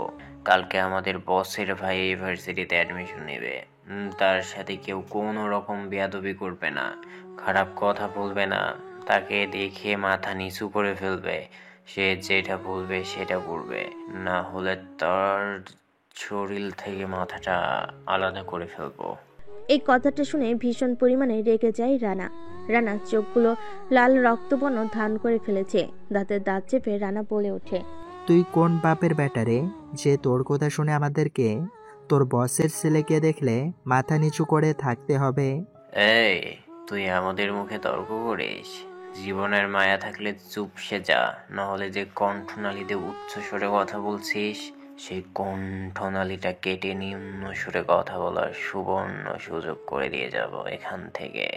এটা শুনে উচ্চস্বরে হাসতে থাকে পাগলের মতো করে রানা। রানার হাসি দেখে ছেলেগুলো বেশ অবাক হয়েছে ভার্সিটিতে উপস্থিত থাকা ছাত্রছাত্রীরা। কারণ সবাই জানে যে ছেলেগুলো ভার্সিটিতে এসেছে, তারা শহরে চাঁদাবাজি করে, বিভিন্ন খারাপ কাজের সাথে যুক্ত আছে। তারা ভয় পায় না কাউকে। তাদের কথা শুনে কিনা রানা এভাবে উচ্চস্বরে হাসে, এটা দেখে বেশ অবাক হয়েছে সকল ছাত্রছাত্রী মিলে। রানা অবাক করে দিয়ে বলে ওঠে, তোদের মুখে যদি আর একটা ভার্সিটির বিষয় কোনো কথা শুনেছি, তাহলে এই ভার্সিটিতে তোদের ন্যাংটা করে পুরো ভার্সিটি ঘোরাবো, জানোয়ার কোথাকার। আর ওই কুত্তার বাচ্চা, গলাটা নামিয়ে কথা বল। তুই আমাদের সম্বন্ধে জানিস না, তোর জীবনটা কিন্তু পুরো উল্টোপাল্টা করে দিব আমরা। হয়তো তোর ধারণা নেই যে তুই কার সঙ্গে এখানে পাঙ্গা নিচ্ছিস। এই কুত্তার বাচ্চা, তোরে এখানে দাঁড়িয়ে আছিস কেন? ওই বেটার জানোয়ারটারে উড়া ধরা পেটানি দে, যাতে আমাদের সাথে আর কোনো উঁচু বলে কথা বলতে না পারে। এই কথা বলাতেই বেশ কিছু ছেলেপেলে এগিয়ে আসে তাদেরকে মারার জন্য। ভার্সিটিতে মারপিট শুরু হয়ে যায়। রানা মার খাচ্ছে, আবার তাদেরকে মারছে। এভাবে বেশ কিছু সময় মারপিট চলে। রানাকে মারছে দেখে ভার্সিটির বেশ কিছু ছেলে মেয়ে এগিয়ে আসে রানার সাথে মোকাবেলা করতে। ছেলেগুলো ভার্সিটি সিনিয়র থেকে জুনিয়র পর্যন্ত সবাই ছেলেগুলোকে উত্তম মাধ্যম দিতে থাকে। ছেলেগুলো এতগুলো ছাত্রছাত্রীর সাথে পেরে উঠছে না দেখে এবার তাদের গাড়ি নিয়ে পেরিয়ে যায়। যার আগে চিৎকার করে বলে ওঠে, তুই কাজটা ভালো করলি না, এর জন্য তোকে অনেক বড় মূল্য দিতে হবে। তৈরি হয়ে থাক, আজ রাতেই তোর সাথে সাক্ষাৎ করব। আমিও সারা রাত তোদের জন্য প্রস্তুত হয়ে থাকবো, চলে আসিস দেখা করতে। বলে সেখান থেকে সবাই চলে যায়। সবাই রানার জন্য হাততালি দেয়। ওদিক থেকে আশা দৌড়ে এসে রানাকে জড়িয়ে ধরে আর বলে ওঠে, তোকে ওই বখাটে টোকাই খারাপ ছেলেগুলো সাথে কে মারপিট করতে বলল? বল দেখি, তোর তো অনেক জায়গায় কেটে গেছে, দ্রুত হসপিটালে চল। আরে দেখ, এত উতলা হওয়ার কোনো কিছুই নেই। কিছু হয়নি মানে কি? তোর হাত কেটে গেছে, মুখে অনেকগুলো আঘাতও লেগেছে। আন্টি দেখলে তো তোকে আজ তো চিবিয়ে খাবে। তার থেকে ভালো হবে হসপিটালে গিয়ে ড্রেসিং করে নিয়ে আসিস, চল। আমি বুঝি না তুই অল্পতে এত ভয় পেয়ে যাস কেন? বলছি আমার কোনো কিছু হয়নি, তারপরেও তুই আমাকে নিয়ে যাবি? ঠিক আছে চল। তারপর তারা আর কোনো কথা বলে না, হসপিটালে চলে যায়। সেখানে গিয়ে ড্রেসিং করে রানা আশাকে তাদের বাড়ির সামনে নামিয়ে দিয়ে নিজের বাড়িতে চলে যায়। বাড়িতে গিয়ে বাড়ির ভেতরে ঢুকতেই নাজমা বেগম প্রশ্ন করে, বলে ওঠে, কিরে, তোর হাত পায়ের এরকম অবস্থা কেন? কি হয়েছে? ভার্সিটিতে কার সাথে মারামারি করেছিস যে তোর শরীরে এই অবস্থা? না মা, তেমন কিছু না, জাস্ট কয়েকটা বখাটে ছেলের সাথে একটু হাতাহাতি হয়েছে। মানে কি? কোথাকার কোন বকাটা ছেলে এসে আমার ছেলের গায়ে হাত দিয়েছে? আর তোদের কলেজের প্রিন্সিপাল কিনা সেটা চুপচাপ দাঁড়িয়ে দেখেছে? প্রিন্সিপালের এক্ষুনি ব্যবস্থা নিচ্ছি। মা, এখানে কোনো প্রিন্সিপালের দোষ নেই, আসলে ছেলেগুলো বখাটে ছিল, ভার্সিটিতে জোরপূর্বক তাদের পাওয়ার খাটাতো, তাই তাদেরকে ঠান্ডা করতে গিয়ে ডান্ডা দিতে হয়, আর তাদেরকে ডান্ডা দিতে গিয়ে কয়েকটা ডান্ডা আমাকেও খেতে হয়। আচ্ছা ঠিক আছে, দ্রুত যা, গিয়ে ফ্রেশ হয়ে আয়। আজকে আমি তোকে নিজের হাতে খাইয়ে দেবো। তারপর রানা কোনো কথা না বলে ফ্রেশ হতে চলে যায়। এদিকে খাবার নিয়ে বসে আছে ডাইনিং টেবিলে নাজমা বেগম। ছেলে আসার পর ছেলেকে নিজের হাতে খাইয়ে দেয়। তারপর রানা নিজের রুমে চলে যায়। রুমে গিয়ে বসতেই আশা ফোন করে, কি রে, তোর শরীরের ব্যথা কমেছে নাকি এখনো আছে? না, অনেকটাই কমে গেছে। এখন তো রাত 10টা বাজে, খাওয়া দাওয়া করেছিস তো নাকি? খাওয়া দাওয়া করে ওষুধগুলো খেয়ে নে। হ্যাঁ, খাওয়া দাওয়া করছি, মা খাইয়ে দিয়েছে আজকে। আর এই তো ওষুধ খাওয়ানোর জন্য সবেমাত্র রেডি হলাম, তুই কল দিলি। ওকে, ঠিক আছে, তাহলে তুই ওষুধগুলো খেয়ে ঘুমিয়ে পড়, একটু রেস্ট নে, কালকে ভার্সিটিতে দেখা হবে। Good night. ঠিক আছে, তুইও খেয়ে দে, ঘুমিয়ে যা। শুভরাত্রি। বেঁচে থাকলে ইনশাআল্লাহ ভার্সিটির মাঠে দেখা হবে। তারপর তারা দুজনে কল কেটে দেয়। আশা খাওয়া দাওয়া করতে চলে যায়।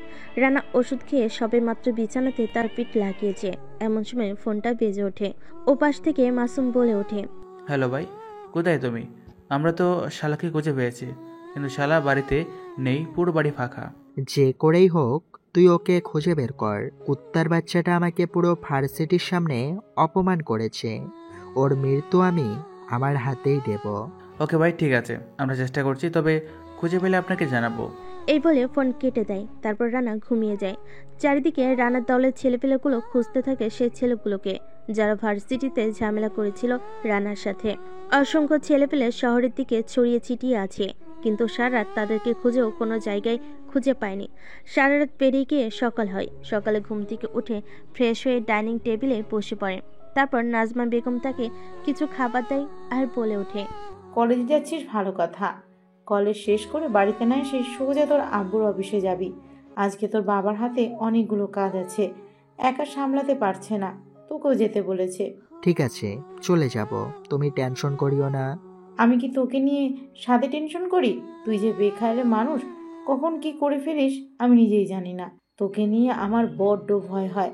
খালি বিয়েটা দিয়ে দিতে পারি, তাহলে সব ঝামেলা থেকে আমরা মুক্ত। এখন শান্তিতে খেতে দিবি নাকি বিয়ে বিয়ে বলে আমার প্রাণটাকে মেরে ফেলবি? তারপর নাজমা বেগম একদম চুপ হয়ে যায়। রানা খাবার শেষ করে একটা কার নিয়ে বেরিয়ে পড়ে ভার্সিটির উদ্দেশ্যে। ভার্সিটির গেটের সামনে আসার সাথে সাথেই দেখা হয়। তারপর আশাকে গাড়ির ভেতরে নিয়ে ভার্সিটির ভিতরে প্রবেশ করে। গাড়ি পার্কিং করে নিজের গাড়ির ভেতর থেকে বের হয়ে আশাকে গাড়ির ভেতর থেকে বের করে।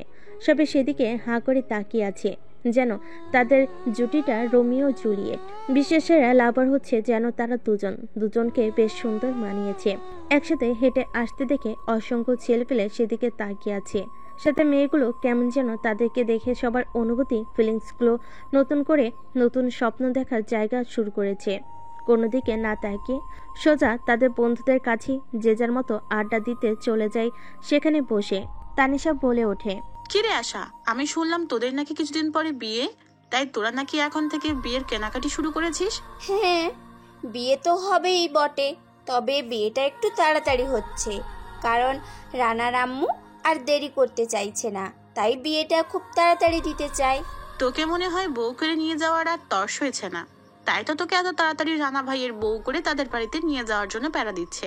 তুই যাই বল না কেন, উনি কিন্তু শাশুড়ি হিসেবে খুব ভালো, আমাকে মেয়ের থেকেও বেশি ভালোবাসেন। বাড়িতে গেলে আমাকে কোনো কাজই করতে দেন না। তাহলে তোর কপাল খুলে গেছে, কারণ তোর মতো শাশুড়ি পাওয়া ভাগ্যের ব্যাপার। আর আমার মনে হয় রানা ভাই তোকে চাঁদের মতো যত্ন করে রাখবে। যেমন একটা কাঁচের গ্লাস কি খুব যত্ন করে বের করা হয় আর খুব যত্ন করে তুলে রাখা হয়, ঠিক তেমন করে তোকে ওই বাড়ির যত্ন করে রাখবে সবাই। হ্যাঁ, এটা অবশ্যই ঠিক। তুই বলেছিস যে ওই বাড়িতে সবাই আমাকে ভালোবাসে, সবাই আমাকে নিজেদের মেয়ের মতো করে আদর করে। আর রান্নার কথা তো বাদই দিলাম, সে যেন আমাকে ছাড়া কোনো কিছুই বোঝে না। যাই হোক, বিয়েতে কিন্তু আমাদের ইনভাইট করবি, না হলে তোর 12টা বাজিয়ে দিব। বিয়ের 5 দিন আগেই তোরা আমার বাড়িতে গিয়ে বসে থাকবি, ঠিক আছে? দাওয়াত দিয়ে দিলাম। এভাবে তারা নিজেদের মধ্যে কথোপকথন করছে। অন্যদিকে চারিদিক দিয়ে ঘিরে রেখেছে রানাকে। রানা মাঝখানে, মাসুম, সজীব, সৈকত, মাসুদ, সৌভিক, তৌভিক, রিয়াজ সবাই বসে আছে এক জায়গায়। এমন সময় সজীব বলে ওঠে, কিরে ভাই, আমি এটা কি শুনলাম, তোদের নাকি বিয়ে ঠিক হয়ে গেছে? কিছুদিন পরে নাকি তোদের বিয়ে? এত তাড়াতাড়ি বিয়ে করার মানেটা কি? মানেটা হলো তোরা সিঙ্গেল থেকে সারা জীবনের জন্য দেবদাস হয়ে থাক। আমার শখ নেই সারা জীবন সিঙ্গেল থেকে দেবদাস হওয়ার। সেটা তো ঠিক বলেছিস, কিন্তু এর বাইরেও রহস্যটা কি যে এত তাড়াতাড়ি বিয়ে করছিস? বিয়ে করার আসল মানে হচ্ছে সামনে শীতকাল আসছে, কিছুদিন পরেই শীত, আর এই শীতে আমার একা থাকার কোনো ইচ্ছে নেই। চিন্তা ভাবনা করলাম গার্লফ্রেন্ডও আছে, গার্লফ্রেন্ডকে বিয়ে করে বউ বানিয়ে কোলবালিশের মতো সারা রাত জড়িয়ে ধরে ঘুমাবো, সাথে 2-1টা আদর খেতে পারবো। তাই বিয়ে করে এত তাড়াতাড়ি। তুই একদম ঠিক বলেছিস, সামনে শীত, আর এই শীতে একা থাকার কোনো মানেই হয় না। বাড়িতে গিয়ে আমাকে অতি দ্রুত বিয়ে করার প্রস্তাব দিতে হবে। সজীবের কথা শুনে সবাই অট্টহাসিতে মেতে ওঠে। সবাই হাসে। পুরো ভার্সিটি জুড়ে আড্ডা দিচ্ছে, যে যার মতো দল বেঁধে আড্ডা দিচ্ছে। আড্ডা দিতে সবাই ব্যস্ত। হঠাৎ করে কলেজের গেট দিয়ে চিৎকার করতে করতে একটা ছেলে চলে আসে রানার কাছে। রানার পায়ে পড়ে রানার পা ধরে কান্না করতে থাকে ছেলেটা, আর বলতে থাকে, ভাই আমাকে বাঁচাও প্লিজ। তুমি আমাকে না বাঁচালে ওরা আমাকে মেরে ফেলবে। আসলে আমি ভুল করেছি, আমি তোমাকে চিনতে পারিনি। আমাকে এবারের মতো বাঁচিয়ে দাও। হঠাৎ করে ছেলেগুলোর এরকম কথা শুনে রানা হতবাক হয়ে যায়। পুরো কলেজের সবাই সেদিকে তাকিয়ে আছে। আসলে হচ্ছেটা কি, কেউ কোনো কিছু বুঝতে পারছে না। রানা বেশ চিন্তায় পড়ে যায়, কি করবে বুঝতে পারে না। ছেলেটা আবার বলে ওঠে, বাবা ভাই কি হলো? কোনো তো কথা বলো। আমাকে মেরে ফেলবে। ওদের হাতে সব দামি দামি অস্ত্র। আমি মরতে চাই না। বাবা আমাকে বাঁচাও। তুমি না বললে তুমি যা বলবে আমি সেটাই করবো। আমি তোমাকে কি করে বাঁচাবো? আমি তো তোমাকে চিনি না। আর কে তোমাকে মারছে? ছেলেটা আরো কিছু বলতে যাবে, এমন সময় পেছন থেকে সেই ছেলেগুলো কলেজের মাঠে এসে উপস্থিত হয়। রানা তাদেরকে দেখে চিনে ফেলে, কেননা এগুলো হচ্ছে রানার ছেলে পেলে। রানা ভাবতে পারেনি যে ছেলেগুলোকে পেটাতে পেটাতে ভার্সিটির সামনে নিয়ে আসবে। রানা থতবত খেয়ে যায়, কি করবে কি বলবে বুঝে উঠতে পারে না। কেউ কোনো কিছু বুঝে ওঠার আগে রানার চোখের ইশারা দেওয়ার সাথে সাথে ছেলেগুলো সেখান থেকে চলে যায়। এরপর সেই ছেলেটা মাটি থেকে উঠে দাঁড়ায় আর বলে ওঠে, ভাই ধন্যবাদ আপনাকে আমার জীবন বাঁচানোর জন্য। আমি আজকে শহর ছেড়ে চলে যাব, আর কোনোদিন এই শহরে বেঁচে থাকতে ফিরবো না। বলে ছেলেটা নিজের জীবনে দৌড়ে পালিয়ে যায় ভার্সিটি থেকে। এদিকে সবাই হাঁ করে রানার দিকে তাকিয়ে আছে, কেউ কোনো কিছু বুঝতে পারে না। মাসুম এটা দেখে একটা মুচকি হাসি দেয়। দূর থেকে আশা সবটা দেখছিল।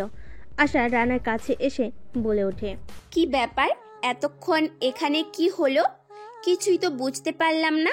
ছেলেটা তোমার পা ধরে কেন কান্না করছিল? আমি কি করে জানবো যে সে কেন কান্না করছিল? সে হঠাৎ করে এসে আমার পা ধরে ফেলে। আমি কোনো কিছুই বুঝতে পারলাম না। তাকে তো আমি চিনি না। সত্যি করে বলো যে তুমি কে, কেন তোমাকে ছেলেটা দেখে কান্না করছিল, আর কাদের হাত থেকে তোমাকে বাঁচাতে বলছিল? দেখো, পুরো ভার্সিটি কিন্তু এদিকে তাকিয়ে আছে। আমি কি করে জানবো ছেলেটা কেন আমাকে দেখে এভাবে এরকম করছিল কেন? তাছাড়া সেই ছেলেগুলো কিন্তু এখানে এসেছিল, যাদের হাতে অস্ত্র ছিল। তোমাকে দেখার পর সে ছেলেগুলো কিন্তু চলে যায়।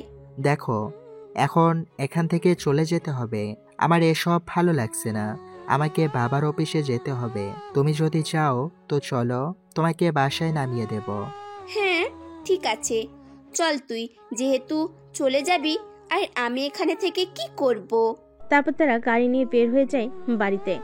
আশাকে নামিয়ে দিয়ে নিজে অফিসে চলে যায়। তারপর অফিসে বাবার সাথে দেখা করে বেশ কিছু কাজ করতে। আজকে অফিসে নতুন এসেছে, তাই তাকে অফিসের সবাই ফুল দিয়ে বরণ করে। এখন থেকে সে অফিসের দায়িত্ব সামলাবে। তাকে একটা এমডির পদ দেওয়া হয়। অফিস শেষ করে বিকেলে বাড়ি যায়। বাড়ি থেকে ফ্রেশ হয়ে খাওয়া দাওয়া করে একটু রেস্ট নেয়। এভাবে দেখতে দেখতে ফোনটা রিসিভ করতে বলে ওঠে, হ্যালো ভাই, কোথায় তুমি? দ্রুত চলে এসো। ব্যাটাকে গোডাউনে তুলে এনেছি, চেয়ারের সাথে ওকে বেঁধে রেখেছি। ঠিক আছে, তোরা সব কিছু রেডি করে রাখ। আমি যাওয়া মাত্রই যেন সব কিছু হাতে পেয়ে যাই। ওকে ভাই, ঠিক আছে। তারপর রেডি হয়ে রানা বেরিয়ে পড়ে গাড়ি নিয়ে। তারপর পৌঁছে যায় কিছুক্ষণের মধ্যে গোডাউনে। গোডাউনে গিয়ে দেখতে পাই চেয়ারের সাথে বাঁধা রাখা আছে ছেলেগুলোকে। এটা দেখে রানা বলে ওঠে, কিরে, তোকে বলছিলাম না ভার্সিটিতে আমার সাথে ঝামেলা করিস না? এর মূল্য তোকে চোকাতে হবে। দেখো ভাই আমাকে ছেড়ে দাও। আমাকে মেরো না। আমি আমার ভুল বুঝতে পেরেছি। এই রানা যাকে একবার ধরে আনে তাকে মৃত্যু না দেওয়া পর্যন্ত ছাড়ে না। সেখানে তুই ভাবলি কি করে তোকে মৃত্যু না দিয়ে ছেড়ে দেব এখান থেকে? না ভাই আমাকে মেরো না। আমি মেরে তোমরা কি পাবে বলো? আমি তো শুধু তোমাদের কথা মতো চলেই কাজ করি। তাছাড়া তোমরা আমাকে মারলে ওরা আমাকে মেরে ফেলার প্রতিশোধ নেবে তো তোমাদের কাছ থেকে। চুপ কর, আর কোনো কথা বলবি না। তারপর ছেলেটার মুখের ভেতর থেকে কাপড় ঢুকিয়ে দেয়। এরপর 1000 ভোল্টে ইলেকট্রিক শক দিতে থাকে। যে যে জায়গায় ইলেকট্রিক শক দিচ্ছে সে জায়গায় মুহূর্তে পড়ে গিয়েছে। এরপর রানা একটা হাতুড়ি আর লোহা নিয়ে ছেলেটার বিভিন্ন জায়গাতে মারতে থাকে। যেখানে যেখানে লোহা দিয়ে আঘাত করছে সেখানে সেখানে ক্ষত সৃষ্টি হয়ে যাচ্ছে। এভাবে বেশ কয়েক জায়গায় ক্ষত সৃষ্টি করে ফেলে। তারপর সেই ক্ষত স্থানে সম্পূর্ণভাবে লবণ দিয়ে ভরিয়ে দেয়। তারপর উপর থেকে সেলাই করে ছেলেটা ব্যথায় ছটফট করতে থাকে, চিৎকার করতে থাকে। এরকম যন্ত্রণা আর সহ্য করতে পারে না সে। এ যেন ভয়ঙ্কর অত্যাচার শুরু করেছে রানা ছেলেগুলোর উপরে। এরপর একটা চাকু নিয়ে ছেলেগুলোর হাত ও পায়ের আঙ্গুল কেটে ফেলে। তারপর হাত পায়ের রগ কেটে দেয়। বুকের মাঝ বরাবর ছুরি দিয়ে কেটে শরীর থেকে চামড়াগুলো আলাদা করে ফেলে। তারপর ছেলেগুলো শরীরে চুন ঢেলে দেয়। তারপর ছেলেগুলোর হাত পায়ের বাঁধন খুলে দেয়। ছেলেগুলো ব্যথায় কাতরাতে থাকে। যেন এই ব্যথার যন্ত্রণার বাইরে মৃত্যুর থেকেও যেন ভয়ঙ্কর অত্যাচার শুরু করেছে তাদের উপরে রানার এরকম ভয়াবহ অত্যাচার সে আর সহ্য করতে পারে না। তারপর ছেলেটাকে একটা ড্রামের ভিতর ঢুকিয়ে দেয়। সেখানে পচা পানিতে অসংখ্য মশা বসবাস থেকে ঝাঁপ বন্ধ করে দেয়। ভেতরে বড় বড় ডেঙ্গু মশাগুলো ছেলেটাকে কামড়ে কামড়ে খেতে থাকে। মশার কামড়ে শরীরটা পুরো লাল হয়ে গেছে। মুহূর্তের মধ্যে দম বন্ধ হয়ে মারা যায় ছেলেগুলোর অবস্থা ভীষণ নাজেহাল হয়ে গেছে। প্রত্যেকটা শরীরে মশার কামড়, ভয়ঙ্কর ভয়ঙ্কর বড় বড় ডেঙ্গু মশা কামড়ে ক্ষত বিক্ষত হয়ে গেছে ছেলেগুলোর শরীর। তারপর সেই ড্রামে আগুন ধরিয়ে দেয় আর সেখান থেকে বেরিয়ে যায় রানা। পরের দিন সে ভার্সিটিতে প্রবেশ করে। সবাই যে যার মতো আড্ডা দিচ্ছে। ভার্সিটিতে প্রায় 15 থেকে 20টা গাড়ি প্রবেশ করে। গাড়িগুলোর ভেতর থেকে অসংখ্য ছেলেপেলে বের হয়ে আসে, যাদের হাতে বিভিন্ন ধরনের বড় বড় অস্ত্র। ছেলেগুলো কোনো কথা ছাড়াই চারদিকে ঘিরে ফেলে রানাকে। তারপর রানাকে এলো পাথারি মারতে থাকে।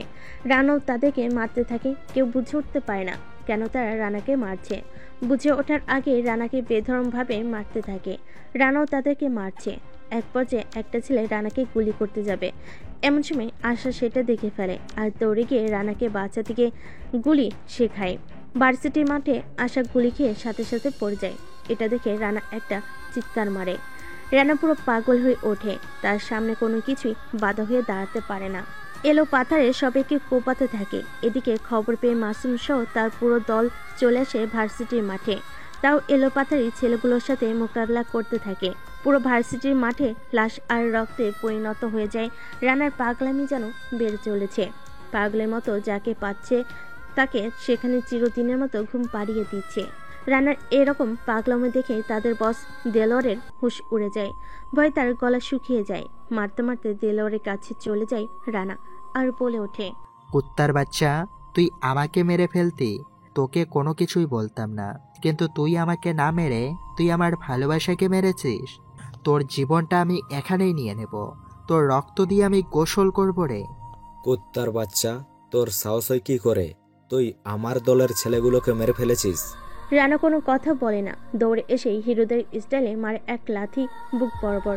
লাথি খাওয়ার কারণে প্রায় কয়েক হাত দূরে ছিটকে পড়ে দেলোয়ার হোসেন লাথি খাওয়ার সাথে সাথে যেন তার পুরো পৃথিবী চারিদিক দিয়ে গোল গোল করে ঘুরতে থাকে। চারিদিকে যেন অন্ধকার হয়ে আসতে শুরু করেছে। এতটাই জোরে আর স্পিডে মেরেছিল। রানা তাকে মাটি থেকে মাতালদের মতো টালমাতাল হয়ে উঠে দাঁড়ায়। রানা বলে ওঠে, শুধু তোর দলের ছেলেকে নয়, আজকে তোকেও মেরে ফেলবো। তুই জানিস না তুই কার সাথে পাঙ্গা নিয়েছিস। এ রানা চৌধুরীর সাথে যারা পাঙ্গা নিয়েছে তাদেরকে ধুলোর সাথে মিশিয়ে দিয়েছি। সেখানে তুই একটা মশা মাত্র। এ রানা, মুখ সামলে কথা বল, নয়তো তোর মুখের ভেতর থেকে জিহ্বাটাকে চিরে বের করব। এই কথা শুনে উচ্চস্বরে হাসতে থাকে রানা। রানার সাথে উপস্থিত থাকা তার প্রত্যেকটা দলের ছেলেগুলো পুরো মাঠ ফাঁকা করে ফেলেছে। পুরো ভার্সিটির মাঝে শুধু রক্ত আর লাশ। এটা দেখে ছাত্রছাত্রীরা ভয়ে সবাই পিছিয়ে যেতে থাকে। কেউ আড়ালে লুকিয়ে আছে। সবার হাতে বড় বড় চাইনিজ সব অস্ত্র। রানা হাসতে হাসতে বলে ওঠে, আগে তো নিচে আমার থেকে বেঁচে দেখা, তারপর না হয় আমাকে মারিস। এই বলে নিজের প্যান্টের বেল্ট খুলে এলো পাতারি পেটাতে থাকে দেলোয়ার হোসেনকে। দেলোয়ার হোসেন মার খাচ্ছে আর চিৎকার করছে। কেউ এগিয়ে আসে না, বেদমভাবে পেটাচ্ছে। প্রায় মারতে মারতে আধমরা করে ফেলেছে। শরীরটা ফেটে একাকার হয়ে গেছে, শরীরের ক্ষত বিক্ষত হয়ে গেছে, শরীর থেকে প্রচন্ড রক্ত ঝরছে। এরপর রানা একটা ছুরি নেয়, তারপর তার গলার মাঝে টান মারার সাথে সাথেই গলায় ফিনকি কেটে শিরা উপশিরা, শ্বাসনালী, কণ্ঠনালী কেটে যায়, এমনকি খাদ্যনালী ছটফট করতে থাকে। ভার্সিটির মাঠে এই দৃশ্য দেখে সবাই আতঙ্কে পড়ে যায়। সবাই মিলে মারে চিৎকার, ভয় অনেকে জ্ঞান হারিয়ে ফেলে, আর অনেকে সেখান থেকে ভয়ে চোখ বন্ধ করে ফেলে। ছটফট করতে করতে পরপারে পাড়ি জামাই দেলোয়ার হোসেন রানা বলে ওঠে, পিয়সী, তোমার আমি কোনো কিছুই হতে দিব না। তোমাকে আমি এক্ষুনি হসপিটালে নিয়ে যাচ্ছি। তুমি চোখগুলো মেলে রেখো একটু কষ্ট করে। কথাগুলো বলছে আর পাগলের মতো কান্না করছে রানা। রানা আশাকে কোলে করে নিয়ে গাড়িতে যায়। গাড়িতে যাওয়ার পর সোজা গাড়ি নিয়ে হসপিটাল উদ্দেশ্যে রওনা দেয়। যেতে যেতে রানা তার বাবা মা সহ শ্বশুর শাশুড়িকে ফোন করে বলে দেয় ঘটনার কথা। তারা খবর পেয়ে দ্রুত হাসপাতালে চলে আসে। হাসপাতালের বাইরে অসংখ্য মানুষের ভিড়, ছাত্রছাত্রীদের ভিড়, সাথে পুরো পরিবার কান্নারোল পড়ে গেছে। পুরো ফ্যামিলিতে কলেজের ছাত্রছাত্রীরা পর্যন্ত এখানে এসেছে। এদিকে দেলোয়ার হোসেনের যতগুলো অবৈধ কাজ আছে সবগুলো ফ্যাক্টরি বোম আর আগুন দিয়ে জ্বালিয়ে দিতে শুরু করেছে রানা ও তার ছেলেগুলো। সাথে যতগুলো টাকা ও অস্ত্র ছিল সবগুলো লুট করে নিজেদের গোডাউনে নিয়ে আসে তারা। সমস্ত ঘরবাড়ি, বাংলো, ফ্যাক্টরি সবকিছু জ্বালিয়ে পুড়িয়ে ছাই করিয়ে দিয়েছে দেলোয়ার হোসেনের। দেলোয়ার হোসেন ছিল একজন বহুরূপী ক্রিমিনাল, অবৈধ ব্যবসার রাজা তিনি, আর তাদের জম হচ্ছে রানা। রানা সমস্ত অপরাধের দমনকারী। দীর্ঘ টানা 12 ঘন্টা অপারেশন রুমের বাইরে বসে আছে সবাই মিলে। অপারেশন চলছে। হঠাৎ করে অপারেশন রুম থেকে বের হয়ে ডক্টর বলে ওঠে, কংগ্রাচুলেশন, আপনারা এখন একটু নিশ্চিন্তে থাকতে পারেন। অপারেশন সাকসেসফুল হয়েছে। এখন উনি সম্পূর্ণভাবে সুস্থ আছে। অনেক রক্তক্ষরণ হয়েছিল, তবে সময় মতো আপনার রক্ত দিয়েছেন বলে উনি আজকে প্রাণে বেঁচে গেলেন। এই কথা শুনে সবাই খুশিতে আত্মহারা, সবাই খুশিতে যেন বাকবাকুম।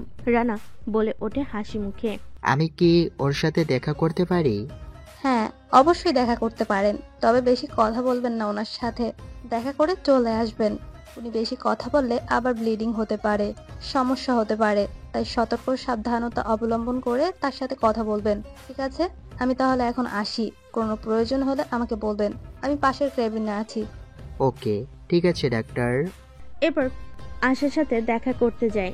এক এক করে সবাই দেখা করে আসে। ঘুমিয়ে আছে, এখনো জ্ঞান ফেরেনি। পরের দিন সকালে সবাই বাসায় চলে গিয়েছে। রানা সেখানে ছিল। মিটমিট করে চোখ খুলে আশাকে চোখ খুলতে দেখে রানা খুশিতে আত্মহারা। আশা বলে ওঠে, হেই পাগল, তুমি এখনো আমার জন্য জেগে আছো? একটুও তো ঘুমাওনি। চোখে মুখের কি অবস্থা করেছো? তোমার এরকম অবস্থায় আমি কি করে শান্তির ঘুম দিব বলো? যে ঘুমের কোনো মানেই হয় না, যে ঘুমের কোনো শান্তি থাকে না, সে ঘুম দিয়ে কি করব? তোমাকে ছাড়া আমি সম্পূর্ণ শূন্য। হয়েছে, আর কান্না করতে হবে না, কারণ এখন তো আমি চলে এসেছি, আর সারা জীবনের জন্য তোমার সঙ্গী হয়ে থাকবো আমি। তোমাকে যখন একবার আমি কাছে পেয়েছি, আর যেতে দেব না কখনো। তোমাকে আমি আমার সাথেই রেখে দেব, সারাটা জীবন আঁকড়ে ধরে। আমি আর এখানে এক মুহূর্ত থাকতে চাই না। আমি তোমার সাথে তোমাদের বাড়িতে যেতে চাই, তোমার বউ হয়ে। ঠিক আছে, তোমাকে আজকে এখান থেকে নিয়ে যাব, আর তুমি পুরোপুরি সুস্থ হলেই বিয়ের ব্যবস্থা করব। এমন সময় পরিবারের সবাই চলে আসে। এক এক করে সবাই আশার সাথে দেখা করে। ডক্টরের সাথে কথা বলে আশাকে নিয়ে চলে যায় তারা বাড়ি। এভাবে 1 সপ্তাহ কেটে যায়। 1 সপ্তাহ পরে আশা পুরোপুরি সুস্থ হয়ে যায়। আজ তাদের বিয়ে। ধুমধাম করে বাড়িটাকে সাজিয়েছে। প্রায় 50 থেকে 100টা গাড়ি বরযাত্রী যাবে আশাদের বাড়িতে ধুমধাম করে আয়োজন করা হচ্ছে। দেখতে দেখতে বিয়ের পর্ব শেষ হয়ে যায়। 50 থেকে 100টা গাড়ি রওনা দেয় রানাদের বাড়িতে। আকাশে ড্রোন ওড়ায়। ভিডিও ক্যামেরা দিয়ে পুরো ভিডিওটাকে ভিডিও করতে থাকে। ড্রোন ক্যামেরায় ভিডিও হতে থাকে। তাদের বিয়েটা স্মরণীয় করে রাখার জন্য এসব করেছে তারা। এক পর্যায়ে বাড়িতে পৌঁছে যায়। বাসঘরে 16 হাতি ঘোমটা দিয়ে বসে আছে। আশাকে দেখে মুচকি একটা হাসি দেয় রানা। তারপর আশার সামনে যায়। আশা সালাম করেন রানাকে। তারপর রানা খুশি হয়ে যায়। তারপর রানা দেনমোহরের সম্পূর্ণ টাকা আশার হাতে তুলে দেয়। আশা বলে ওঠে, এই নাও, এই গ্লাসের দুধটা সম্পূর্ণ খেয়ে নাও। এখন দুধ খেয়ে কি করবে? আজকে তুমি এই রাতে যা খাওয়াবা এটাই খেয়ে তো কপার দিতে পারবো না। ছি বাবু, দুষ্টু কোথাকার, তোমার লজ্জা করে না এসব কথা বলতে? লজ্জা করবে কেন? আজকে তো যা ইচ্ছা তাই করতে পারি, সবটাই উন্মুক্ত।